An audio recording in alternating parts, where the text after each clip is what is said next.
Welcome home. We are WNST, Taos, Baltimore, Baltimore Positive. We have put the crab cake tour in respite because the Orioles are playing and the hot dogs and hamburgers are on the grill. In my case, wife's got the Silver Queen corn.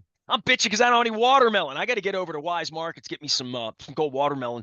Get that. They do get gold watermelon at Wise Markets, so I do love that. Our friends at the Maryland Lottery, Gold Rush Sevens, Doublers have put us out on the road. We're gonna be back at it. It feels like a long time for now, but I'm sure like when Luke and I get together on July 12th at Fadley's, it'll feel like it was just a moment ago, and the Yankees will be in town, and that that nasty, nasty 5-game losing streak has ended. Our friends at Liberty Pure Solutions will put us out on the road, as well as Jiffy Lube, multi-care, and Liberty Pure Solutions brought by the salty stuff that makes the water like work.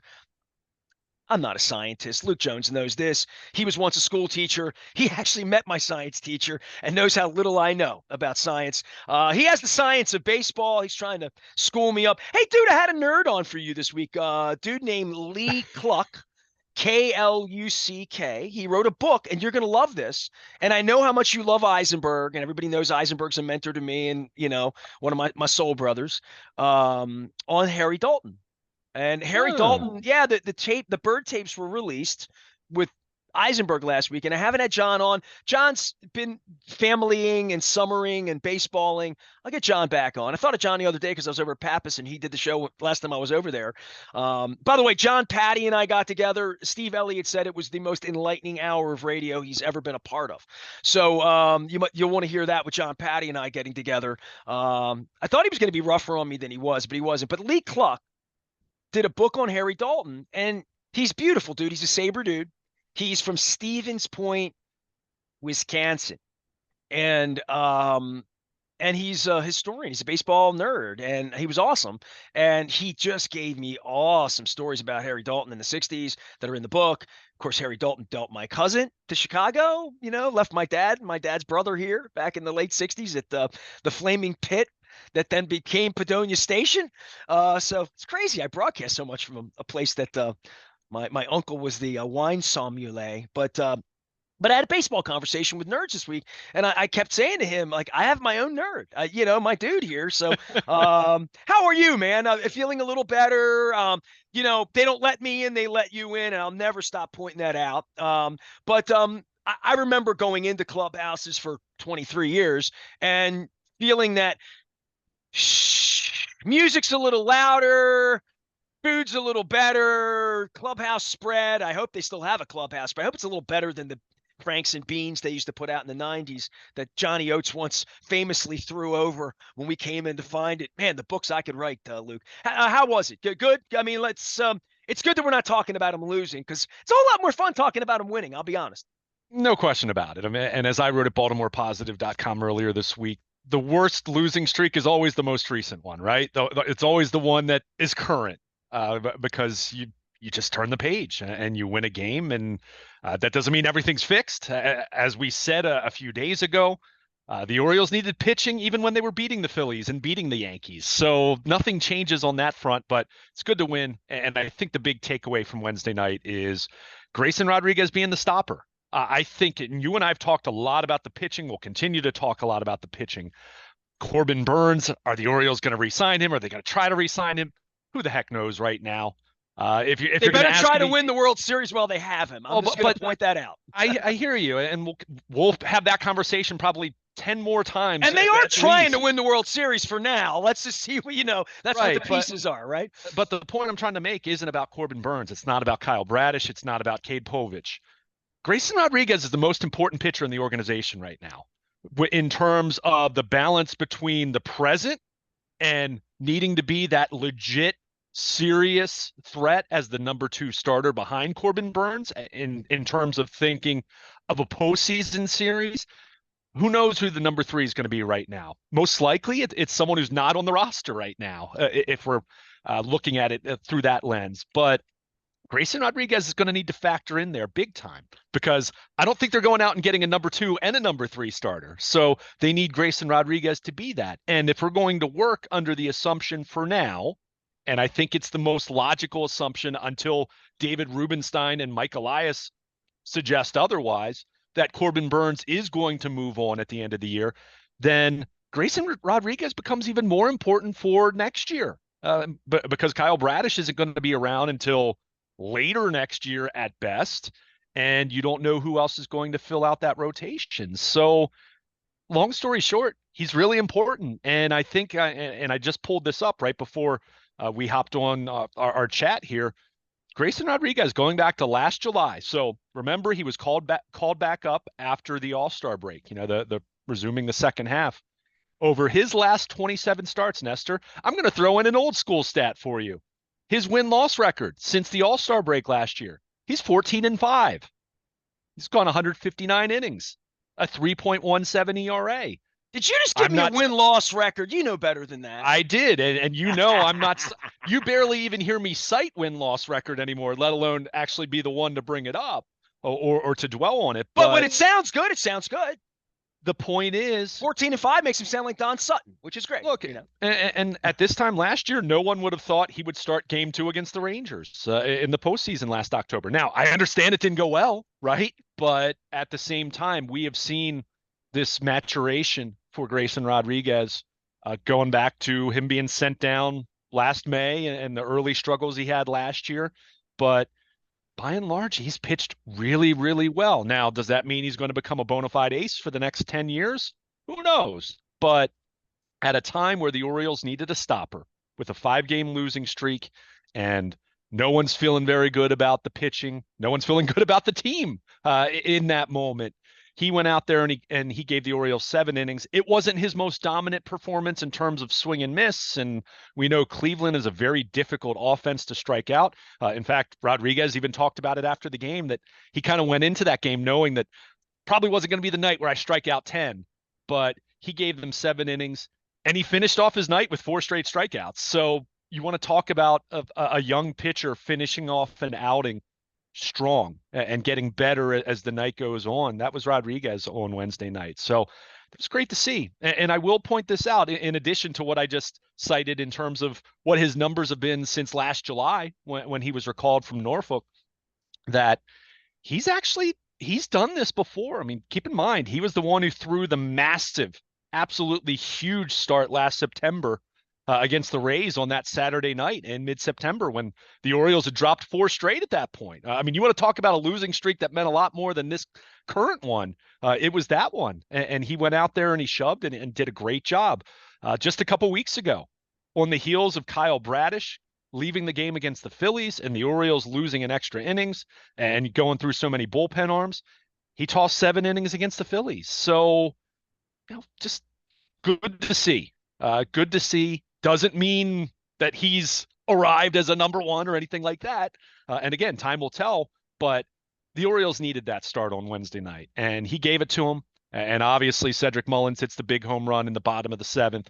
O'Hearn with the tack-on home run that, as I've kind of pointed out with Craig Kimbrell, he's been way better with a 2-run lead than a 1-run lead in save situations. So good win. Doesn't fix everything in the same way that the sky wasn't completely falling just because they were in the midst of a losing streak. But, oh, by the way, the Yankees lost again, and the Yankees have now lost 8 of 10. And the Orioles, through this really difficult week, they go into this Texas series now 1 game out of first place. So they're fine in the short term, in the sense of the day-to-day of the season. Certainly the trade deadline is crucial for this team to make upgrades, but they're on pace to win 100 games, 50-30. And when you can say that after a 5-game losing streak, you know that you're still living really well, even with some of the pitching injuries that they've obviously endured over the last month.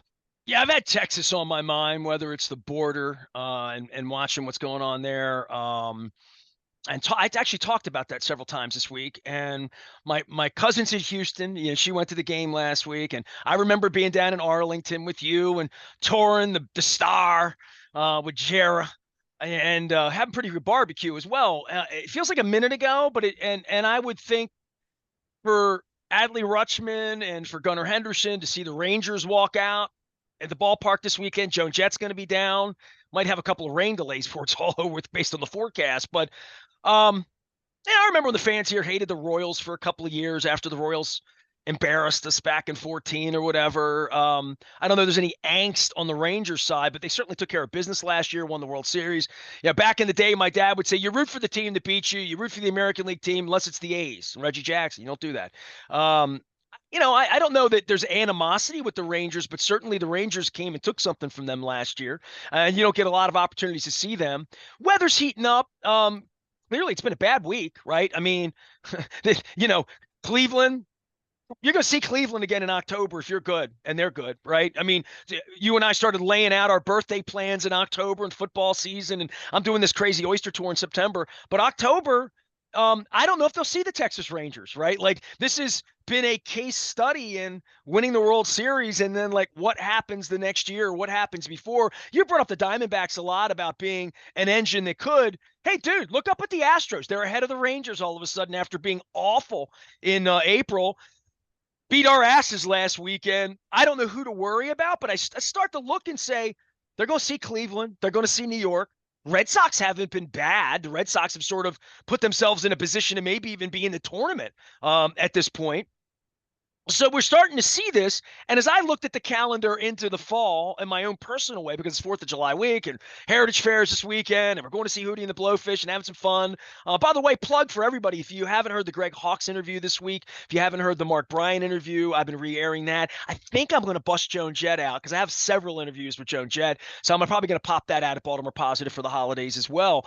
But there's only a couple series left for the All-Star game. You and I are getting together on the 12th, which will be, man, we're right up on the All-Star game. It's Orioles-Yankees before the All-Star game. It's sort of like, reminds me of my conversation with Barry Stitz this week from my Little League, where we had two halves in the Little League season. He was on the rival team, and it's sort of like, if Yankees-Orioles. He was a Yankee, I was an Oriole. So we're going to play those games, and then there's going to be an All-Star break, and they're all going to fly down to Texas, and it's going to be 158 degrees. Thought I saw you mentioned Gaylord Perry yesterday. I thought I was going to see him die in the first base dugout at the Old Timers game. Dude, he had that jersey on with all the patches, with all the logos. Mm-hmm. Dude, it was 120 degrees on the field that day in Arlington. It was 1995, unbelievably hot. So they're going to go down there, but they got air conditioning now. It's nice. So they're going to go down there, and then they have to play them again. So this next couple of weeks, the Rangers feel like, let's go beat their ass this weekend. Let's get 3. You know what I mean? Like, it doesn't, and it feels like it would feel real good for the players. And I don't know that there's animosity or any of that, but man, you remember the Alamo when they came and took it away from you, and you mentioned Grayson Rodriguez in the start against the Rangers. Ain't no way he's going to look at, he ain't playing this weekend, right? He ain't pitching against these guys, but he's going to look out there and say, I'm going to get the ball. I'm gonna be the starter for the first weekend. Burns and I are gonna go down there 2 weeks and make things right. And beating up the Rangers would feel fun based on what happened last year. Yeah, I mean, I'll be totally honest with you, Nestor. I'm not sure this is a series that the Orioles have circled. These are such young guys, and we talked about this last year, right? When you're so young and frankly you're so good.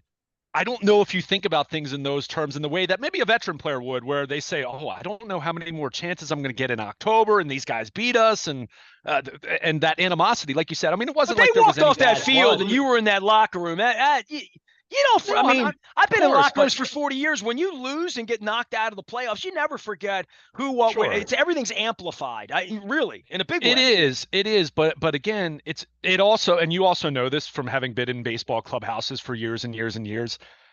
Baseball players don't think about these things in the way that media and fans do. I did not see a single instance, a single example of any angst, any unnerving feeling, any player that looked distressed over this 5-game losing streak. And when you asked them about it, players were polite in addressing the question and answering the question, but you could tell there was almost this amusement about it of like, guys, we play 162 games, right? So there's some of that. And there's no time. It's like hardball. There's no time for that. It's just alignment assignment technique. It's just sort of like, get in the cage. Who's pitching tonight? Right. That's literally who's pitching tonight. How can I hit them? Where do I need to be? Where am I in the lineup? What's my role tonight? How's my body feel? Did I eat something funny for lunch? Like, that's literally, what music can we put on? Is my girlfriend, how's that going to go tonight? And, these are young guys.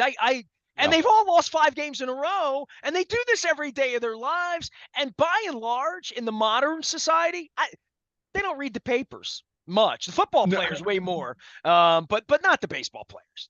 uh, I mean, maybe they see some social media, but that's probably about it, right? So, or MLB Network being on in the clubhouse, with the bank of TVs they have. But I think if more than anything else, maybe I certainly don't think it's revenge. I certainly don't think it's any animosity. I mean, there wasn't anything that really happened in that. There wasn't benches clearing incident or anything like that. I think more than anything, though, Nestor, it might just be a reminder of nothing's guaranteed here. And look, the Rangers were the kings of the baseball world last October, and they deserved it, right? They won the World Series, good for them, and they come into the series 6 games under 500, and got a -8 run differential. They looked for a while like they might be doing what the Astros are now in the midst of doing, which was they were playing better, and then they've come back to earth, and they're on a 3-game losing streak coming to Baltimore. So I think if nothing else, it's a reminder of, hey, none of this is assured. And just because you were really good last year, or just because you were really good in April and May, or, in the Orioles case, just because you beat the Phillies and the Yankees in a best of 3 the previous week, doesn't mean that you're immune to having struggles. And the Rangers have certainly had that. Now, they've gotten Max Scherzer back. We're going to see him in this series. Jacob deGrom is getting closer to going on a rehab assignment, and it sounds like he could be back come August. I think that's kind of been the indication for that the Rangers have given out over the last recent weeks. But that's a team that just they haven't played very well, and they haven't even last year when they had some stretches where they were up and down, and we talked about that going into October. And I even said to you probably at some point in September that the Rangers were still the team that when they were right and on fire, they scared you with that lineup and everything. And obviously last October, Eovaldi and Jordan Montgomery was so big for them. But, you're waiting for them to get going as the defending champs, but you just look at it and, Seattle's been the class of that division. Houston is really, really heating up, where the Orioles clearly had a hand in helping the Astros do that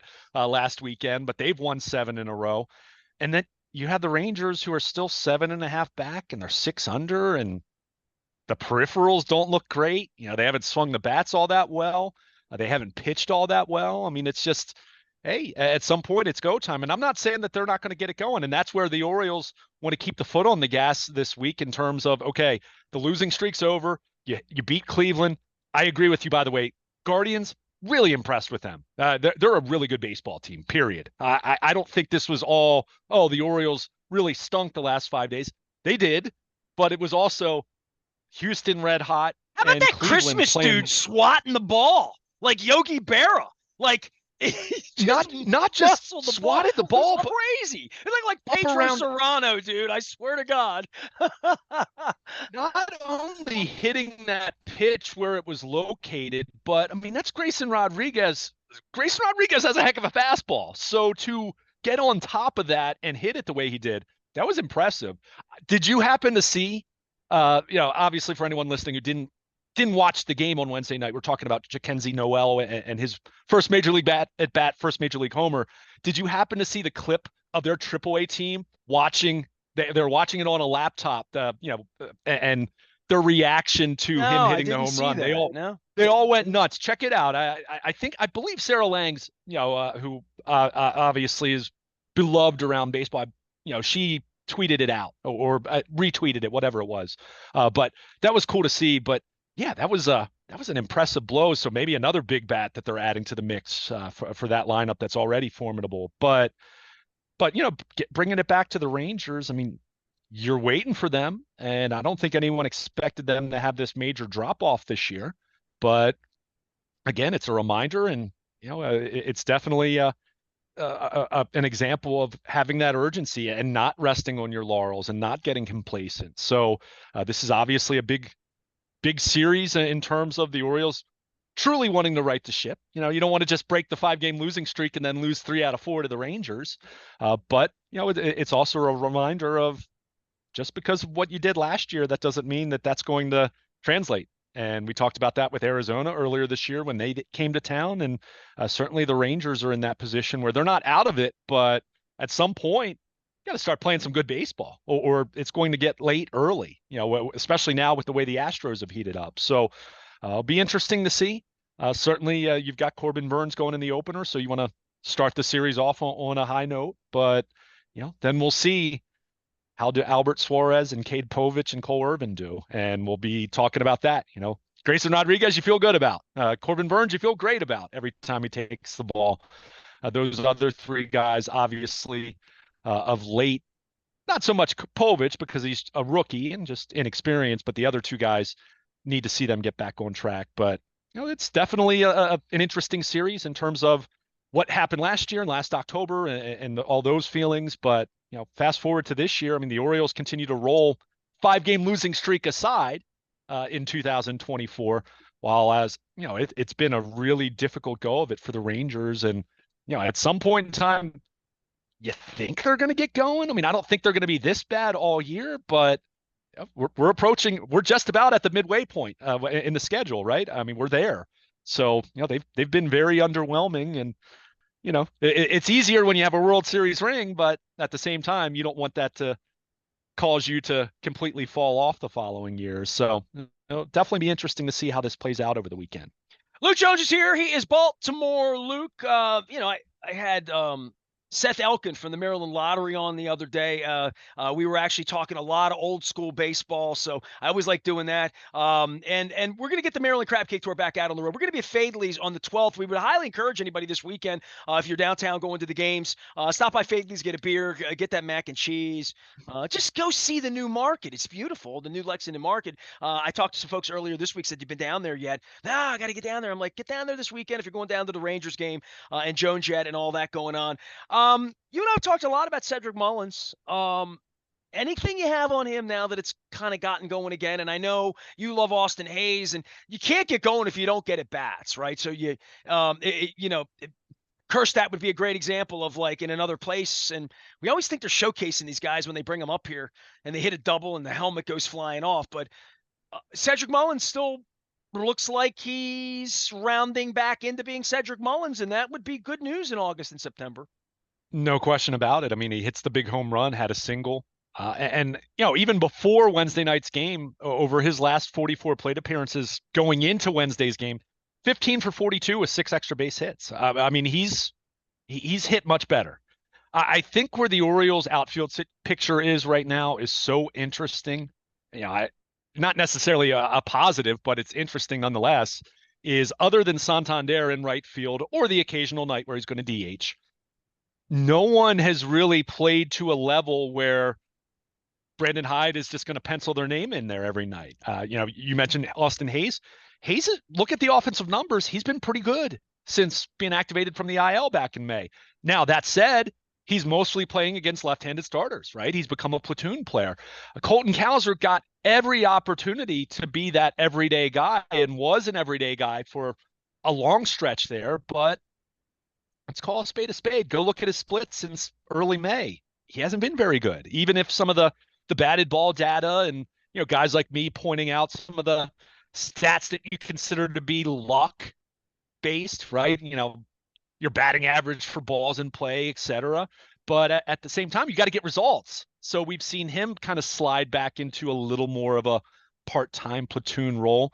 And obviously now you add Heston Kerstad to the mix. And I'd like to see Kerstad get some extensive bats here. That doesn't mean he plays every single day, but you'd like to see what you have with him to see if he can get going. So it's both a good problem to have in the sense that you do have options that you have some conviction about, whether you're talking about veteran players like Mullins and Hayes or top prospects like Colton Cowser and Heston Kerstad, and to a lesser degree, but still Kyle Stowers when he was up here. But you're looking for guys to step forward. And let's face it, if you want to break down their offensive production by position, left field and center field have left something to be desired. Now, Santander having the white hot June that he's had has certainly stabilized his numbers, and you feel really good about him, although he's going to be a free agent. So there's also that piece of the conversation. But I'm fascinated to see what the outfield's going to look like, say, come September, when we're on the other side of the trade deadline and the Orioles have presumably made moves to get pitching, have they, in the midst of making those trades, is there a veteran player that's moved to kind of clear the deck, so to speak? I mean, we've talked about it in passing. I'd love to see this team get Kobe Mayo back up to the major leagues at some point. He's not an outfielder, but that's a right-handed bat that really, I think there's a lot of confidence and excitement that how he's going to play as a major league hitter. But, when you have O'Hearn, Mountcastle, Santander as guys that use that DH spot on occasion, Rutschman, we talked about that a couple days ago at length about him being the DH on nights that he doesn't catch. It's tough to look at their roster right now and say, okay, where does Kobe Mayo fit in here? And even if you get him here, when does he play? So what would he fetch? Yeah. So, well, look, I don't think they really want to trade him, but at the same time, you've got to give up something to get something. But the point I was making is, in the midst of looking for pitching, I would not at all be shocked to see them move a veteran player to sweeten the pot for one of those deals, but two, to clear the deck a little bit in terms of this major logjam that you have. But it's great to say you want to clear the logjam, but you want to see more consistency then from the guys that are left. So I'm like I said, I don't know that the White intrigued. Sox want to pay Mullins or Hayes next year, right? Or Santander, right? But it all depends.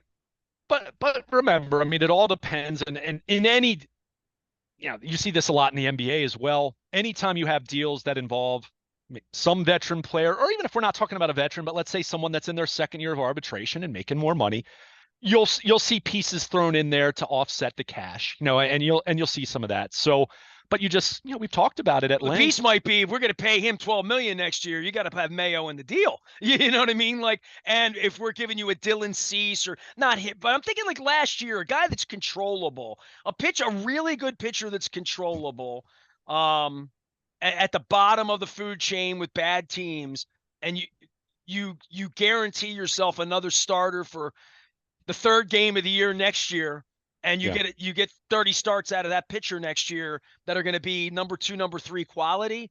All of these guys at Norfolk, I mean, it's such a tree that I've been on the radio here 32 years, dude. We never had anybody we could deal at trading deadline, and certainly nobody. We always had that one Rocky Coppinger. You can't have him. You can't have this guy. You can't have Holiday. I mean, look, you couldn't have Dylan. You couldn't have Aiken, all those guys, right?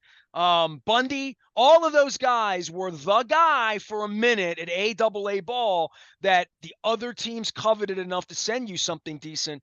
We have a treasure chest of that and a real chance to win.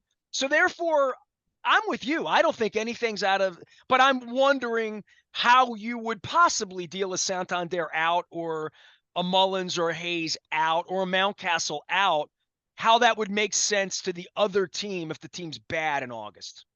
Well, I mean, some of those, the names you just mentioned, I mean, they're all at different places, and, in some cases, ability. I mean, I think at this point, Austin Hayes is looking more and more like a platoon kind of guy, more like the right-handed bat in a platoon and a fourth outfielder. So is there value to that to a team that might be dealing a pitcher, but isn't necessarily entering a 5-year rebuild like the Orioles were 5 years ago, right? They're not so bad where they're stripping it down to the screws and completely starting the entire organization over. And again, part of this is the financing involved. If you're taking on a X amount of money, and hey, take on this guy, and this also clears up the logjam to help get more at bats for this guy, or gives us more at bats to give Kobe Mayo as a DH.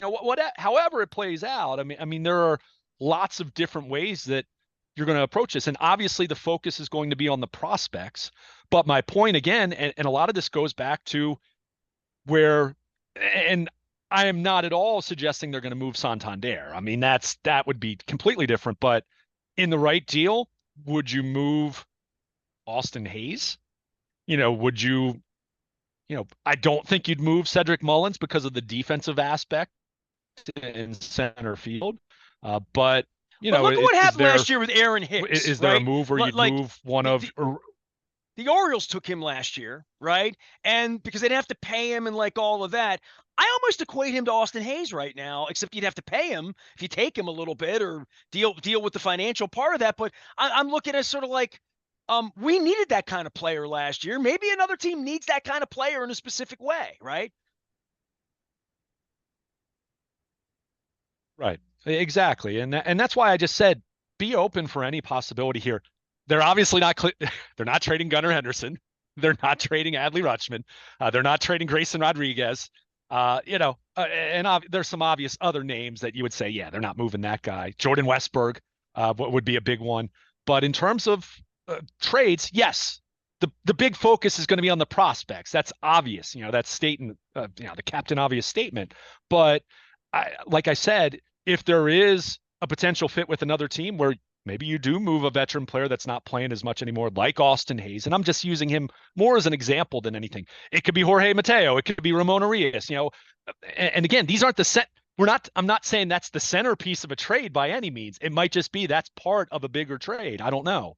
It might be something where the Orioles trade for a pitcher, but they might get, I don't know, there might be a position player that fills out a certain skill that they feel they're kind of lacking right now, and that guy's thrown in, and you trade one of your catcher, veterans. maybe? No. Yeah, no, that's you took the words out of my mouth. I mean, for all the talk that we had that long discussion the other day about playing time for Adley Rutschman, and they're catching him less because they want to keep his bat in the lineup on an everyday basis. And I've said, yeah, you can catch him more, but then you probably need to give him more complete days off where he's not in the lineup at all. So is there a move that you could make where maybe you'd have to include an Austin Hayes kind of veteran? Obviously, the prospects that are going to require getting a starting pitcher, but maybe that team has a backup catcher that you really like their pitch framing and some of their defensive metrics. And you say, okay, well, maybe he's not going to hit much better than James McCann, but we like him more as a pitch framer.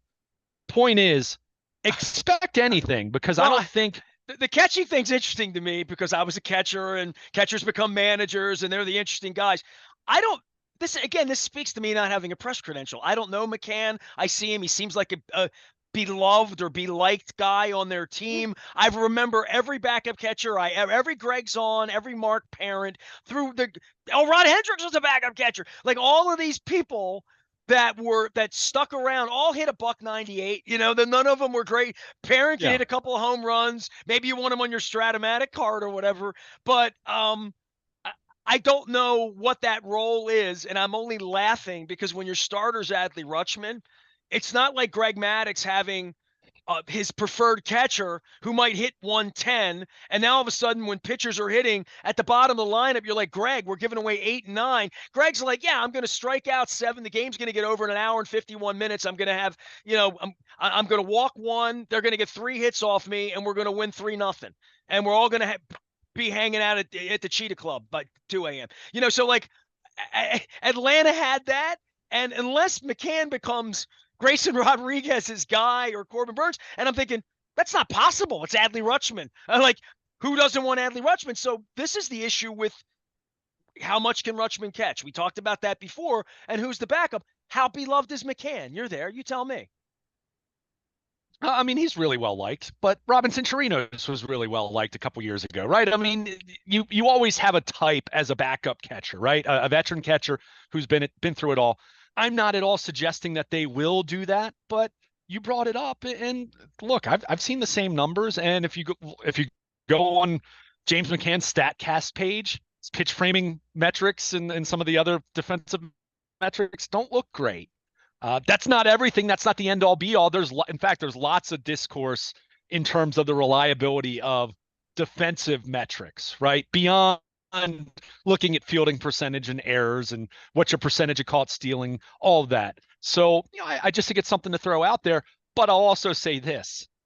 There aren't 30 high quality starting catchers in Major League Baseball. So it's great to say, oh, well, we need a better backup catcher. How exactly are you going to go about doing that? And who is that guy? So look, that's one of many possibilities. I think, again, expect just about anything with this trade deadline in terms of how the Orioles might proceed to get better. And yeah, like I said, it's not impossible to me to think that they might give up something from their Major League roster. Not one of their best players, but someone that maybe has been around a few years, and you make, because we've talked about it with the outfield. Santander is going to be a free agent.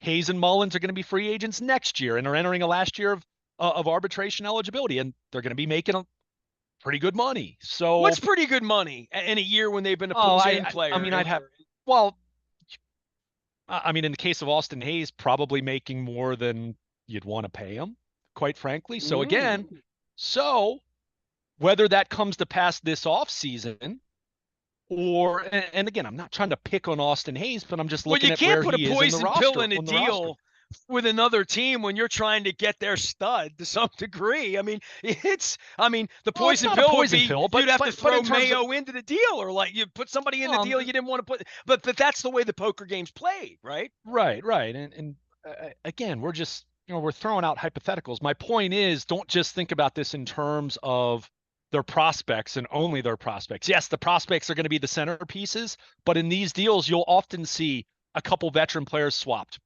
one position for another, adding some depth at one spot and trading from a surplus somewhere else. I mean, we've talked about it. We started talking about the outfielders because you had brought up Cedric Mullins. I mean, they're trying to figure out what this outfield picture is going to look like. I think that's a big reason why Mike Elias hasn't traded anyone from that outfield to date. But at the same time, it's great to say that and great to say you want to clear the deck, but Colton Cowser needs to be more consistent. And Heston Kjerstad, when he's called up, needs to take advantage of opportunities. They need to be more like Jordan Westburg. Sure. Yeah, exactly. I mean, Jordan Westburg was a platoon guy with Adam Frazier last year when he was called up. And what did he do? He's become an everyday player and their third best position player this year behind Henderson and Rutschman. I mean, I must say, Jordan I was not Westburg, impressed with him last summer in any way that I thought we'd be this impressed with him this year, right? And this is probably the magic trick of Mike Elias in that way. well, and part of it is also, I mean, and if you remember, I can even remember us saying you brought up Westberg quite a bit more as an example than anything else, but you brought him up quite a bit around the trade deadline last year, thinking, oh, he might be a guy that they would trade. And I was a little more bullish on him from the sense of all he did was hit at every level in the minor leagues and hit for power. And no, he wasn't showing that same power last summer, but I saw someone who at least acquitted himself well enough to say, hey, this guy's a solid major leaguer. I don't know if he's going to become an all-star, but he looks like he belongs. He didn't have that stretch where, like Cowser did last summer, for example, or like Jackson Holiday did, albeit as a 20-year-old. Or Cowser's having right now, where we're like, what are you going to be? Yeah, exactly. I mean, are you, I mentioned Austin Hayes has become a platoon guy. I mean, Colton Cowser, are you going to become a bona fide everyday above average starting outfielder for the next 10 years? Or are you going to be, he's a major leaguer, let's be clear on that, but, or are you going to be more of a platoon kind of guy where maybe you're not playing every day and you're kind of matchup dependent in terms of when you play. So, but Jordan Westberg has ended all that talk, and he's been one of their three best players. I mean, he's someone who has absolutely garnered some all-star consideration. Probably won't be the all-star third baseman, but he's at least been in that conversation, and he's been a big reason why this team is on a 100-win pace as we're right at the midway point on the 2024 schedule. So, I mean, it's with young players and prospects, it's great. And there's excitement and optimism. And some of these guys we've talked about for 3 or 4 years now. And some of them have become superstars already, like Gunnar Henderson and Adley Rutschman. Some have become, at the very least, a fringe all-star caliber player like Jordan Westberg. And then other guys you're still kind of waiting and seeing. Cowser's done some great things, and he's had some stretches where you say, he needs to be better. Heston Kjerstad, Kyle Stowers, Jackson Holiday, who's back in the lineup at Norfolk and, kind of going through a. But as high as we are on Cowser versus like Westberg, and I don't want to belabor it, but had Cowser been in the deal for Burns and we still had Ortiz would be hitting 294 in Norfolk, and Cowser would be in there doing whatever he's doing in Milwaukee, right? Like doing what he's doing here, maybe we'd say, it's never that way really, but Ortiz is gone, and I bring it up once a week. You bring it up once a week because there is a cost. That's all. There is a cost. That's all. No doubt. And hey, Joey Ortiz, by the way, have you seen his numbers? Joey Ortiz is playing really well. I keep tabs on these cats. I kept tabs on Eduardo Rodriguez for years, you know? And keep in mind, this is this is how it was supposed to go. Now, not with Kyle Bradish and John Means and Tyler Wells getting hurt, but we saw the Orioles for 4 straight years, draft college hitters, and not draft much pitching. And we said it at the time when they got to this point, ideally in their long-term rebuild and transforming into a contender, that they would have a surplus of positional player talent, and they would use some of that to go out and get pitching or go out and get whatever specific need you might have to fortify your chances to compete and contend and win a World Series. So part of that was always going to be inevitable. Mike Elias, for the most part, has held on to all of it, and people have varying opinions about that. But yeah, the time is coming. I think it's very obvious now. Albert Suarez is not going to be part of a postseason rotation. Cole Irvin very likely is not going to be. Cade Povich, he's done some good, some bad. He's a rookie. Right now, it's tough for me to pencil him in for any more than the number 4, number 5 starter spot. So they have a clear need, whether it's a number 3 behind Burns and Rodriguez or a number 2 that slots between those guys. They have a clear need. So go out and use some of that prospect talent that you have to go out and get it.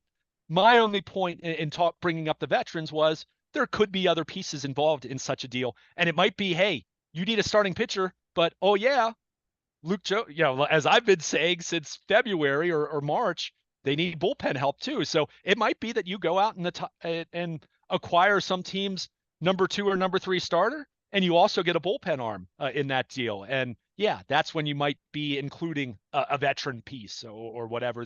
It's a time of season for feelings to get hurt. Let's just say that. That's it. Yeah. Period. Yeah. And it's we've said this for years now, especially with some of the guys who've been here and who were here when this team was awful 4 or 5 years ago. We knew that not all those guys were going to be there. If the Orioles were going to get to a point where they're raising a pennant or raising a World Series trophy in the future, we knew that not all those guys were going to be there. Trey Mancini was the first one, when they traded him 2 years ago. But that's inevitable. Change is inevitable. And, these guys understand that. But at the same time, when you're in the moment, it is challenging. And it is something that's why the trade deadline is always easily the most difficult time of the season inside a clubhouse. I mean, 5-game losing streaks, winning streaks, hey, that's great. But there's going to be a lot of angst in that Orioles clubhouse come mid to late July until the trade deadline. And yeah, it'll probably be mostly prospects dealt, with whatever deals they make. But somebody's going to get a little, come see, Mike needs to see you, I would not be surprised if you saw a veteran player or two move just because of the log jam. So we'll see how it plays out. Big weekend, Texas Rangers, Joan Jett. Sing some Crimson and Clover. I love Joan Jett. So I may put my Joan Jett stuff out at Baltimore Positive this weekend. I don't know that I need to. We've had such great stuff this week. I loved having Barry Stitz, my old friend from Little League and the Blast and the Spirit and Archbishop Curley. We talked old school soccer. We talked neighborhoods and Little Flower and Eastwood and Highlandtown. And we both say it the right way.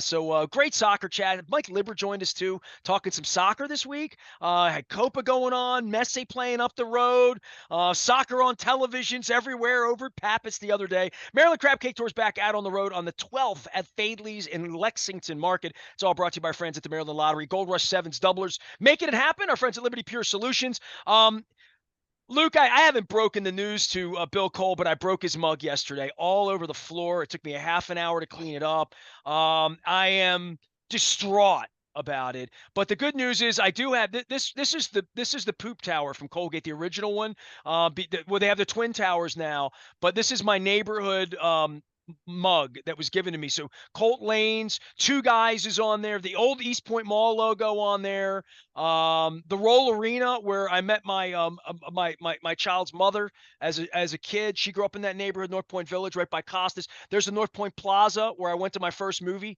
So this is my Dundalk mug. So I just want to give Cole Roofing some love and Gordian Energy. Billy came on this week. I have all sorts of editing issues with it because we talked for like an hour and a half. It's been It's been something. It's 4th of July week. Conversations are going to be thick next week around here. Baseball is going to be thick as the Orioles go to the West Coast next week as well. And Luke will be celebrating on his vacation in a few weeks. I'm not vacationing anywhere. I'm vacationing in Dundalk, like a good Baltimorean here, watching baseball all weekend. So hang in there. Hold on. We got a great summer ahead, a great pennant race ahead. I'm Nestor. He's Luke. We are WNST, AM 1570, Towson, Baltimore. And we never stop talking Baltimore positive. Got to call Bill Cole and get a new mug.